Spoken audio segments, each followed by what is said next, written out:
Okay, why is diarrhea hereditary? Because it runs in your genes, your genes, genetics.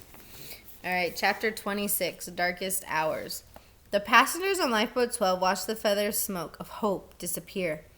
The ship got smaller and smaller, becoming a smudge, then a dot, then a pinprick, and then nothing at all.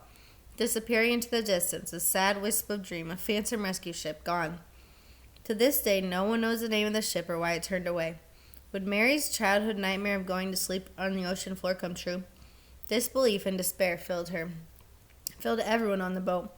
For the first time since the city of Benares had been torpedoed, the boys cried. And then a storm started in earnest. Disbelief and grief, and a gale's forces. Another windy, wet, freezing cold night to get through. This was their darkest hour, their darkest night. The boys were inconsolable.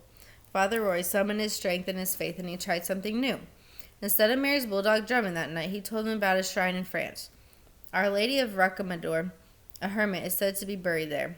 Someone who knew Jesus personally. People make pilgrimages to the shrine, Father Roy told the boys. At the shrine is a bell that sometimes rings by itself. When that happens, it means that somewhere out at sea, a person who was saved from drowning has made a vow to visit the shrine. We will visit the shrine too, the boys vowed, when we get back to land, and we will go to Our Lady of Rocamadour, Father Roy. And with this vow, so the story said, the bell will ring. They will be saved. They will not drown. Father O'Sullivan was glad the story gave them hope, but he had to explain the shrine was far away in France, and it now was under control of the Nazis. The boys were not deterred. Tears turned to determination, and with hope in their hearts once again, they made it through that dark and stormy night. Monday, the 6th day. Though the gale lessened, it continued to rain. It was almost a week since the torpedo hit. A week that they had been at sea in this little boat, with Auntie Mary, sometimes Father Roy too, when he was well, or Peard who swam, and the crew, but mostly Auntie Mary. She was the one. Back in England, Mary's friends wrote letters to her sister Eileen, letters of shock, sympathy, and grief. They wrote about Mary's kindness, how she was someone who took care of others always. They told how beloved Mary was as a teacher and a friend, how they loved to hear her beautiful piano playing and her charming conversation, how, of course, she would have given her life in the effort to save others. Mary was loved by all who knew her, wrote one friend. Mary had friends everywhere, and she gave her kindness and her friendship so lavishly, wrote another. The letters poured in. You don't know me, but your sister taught me music for 7 years, and I wanted to let you know how grieved I am for you, and how much I shall miss her. Although I was only her pupil, she was one of my most valued friends. She was large-hearted, stalwart, and I loved her beautiful face and good laughter. In newspapers, lists of names were printed, the children and the escorts, including Mary Cornish, with her age incorrectly stated as 21. That air gave some of her friends a smidgen of hope. Perhaps this was a case of mistaken identity.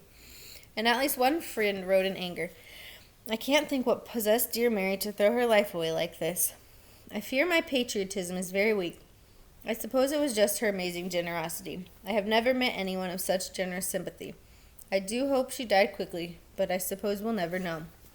Another friend wrote, I wish I could say something to comfort you, but it's hard to do so, except I think that, in some rather groping way, one does always feel that someone who put so much into life got so much from it as Mary did, does somehow come out victorious. And the only consolation you can have is that she died as she would wish, doing something to help others. But it's so hard for those left. The boys begged Mary for more stories, more bulldog drumming. She could barely talk. Her lips were crusted, her mouth dry, her tongue swollen too. Not only was her mouth not working very well, neither was her brain. Thoughts were not forming logically, and yet she talked. She told them stories of bulldog and Nazis and secret missions and victories. Even she couldn't understand what she was saying, but she kept going, twice a day. Earlier, a few days ago, a lifetime ago, she had gotten tired of bulldog and the Nazis, and she described an English garden. But that didn't go over too well with the boys. Back to her version of bulldog drumming, with a little Richard Hannay mixed in. Forever. Sometimes Father Roy led them all in a prayer, though. That was good. Prayer was needed. The boys' small bodies were getting smaller. Ken, Paul, Derek, Howard, Bill, and Fred were in and out of sleep and wakefulness, in and out of thoughts, dreams. They were sad, possibly dying. They were all so thirsty. They still sucked their pajama buds to get their saliva going. And Ken, his little lamb, but it didn't really help much. It gave him something to do, but the saliva they made was puny. And in the water jug there was not enough water to last much longer. George Purvis knew the boys needed more water if they were to survive, but he could not give anyone more water than what was allotted. A mutiny could erupt. So the hours went by, or were they minutes? The sense of time was more blurred than ever on Lifeboat 12. The only markers they had were the sun rising and setting, their drops of water in the metal cylinder, and their meals, such as they were. Bulldog. At least one shipwrecked sailor has reported that you can mark the time out at sea by birds coming or sharks appearing every night at 5 o'clock. But the boys on Lifeboat 12 saw no sharks. Probably that was a good thing. No more whales either. Or if someone saw a whale, it wasn't mentioned. That had been nice, though, for a while, those whales. When was that? 2 days ago? That they saw the whales? Beautiful sight. But they had to steer away from them because a whale is so big it could topple the boat. The boys were in and out of sleep, as if sick with a fever. When you don't know what is real and what isn't, and if you're awake or asleep, then you wake up and you know you're awake. How much time has passed? An hour, 2? 5 minutes? Sonia Beach, on her raft for only that one long night, said later that she had kept a very good sense of time because she had to work to hold on. She had to pay attention, and that saved her life. It was a long time to cling to a raft. It had been a long time for Beth Cummings and Bess Walter to cling to the overturned lifeboat. For Colin Ryder Richardson to sit in the lifeboat surrounded by dead bodies. For Jack Healy to hold on to his raft. A long time for all those who survived the night of the torpedo. Now those survivors were safe and warm, but every day these boys were in more and more danger of dying. Soon everything would slow down and stop. On the night of the torpedo, children had died, not only from drowning, but also just from being horribly cold, their organs shutting down, one by one, in one night, in hours. But Ken and Howard and Paul and Fred and Derek and Bill were all still alive. Mary was determined. Howard didn't talk much. He was from Middlesex, outside of London. He was an only child, his parents and grandparents back home grieving for him. Paul's feet were sore. Trench foot, frostbite, both. Paul needed Mary badly. Mary was there.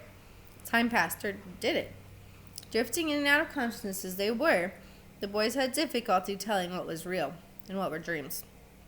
Time had no real meaning to them, but it did to their bodies.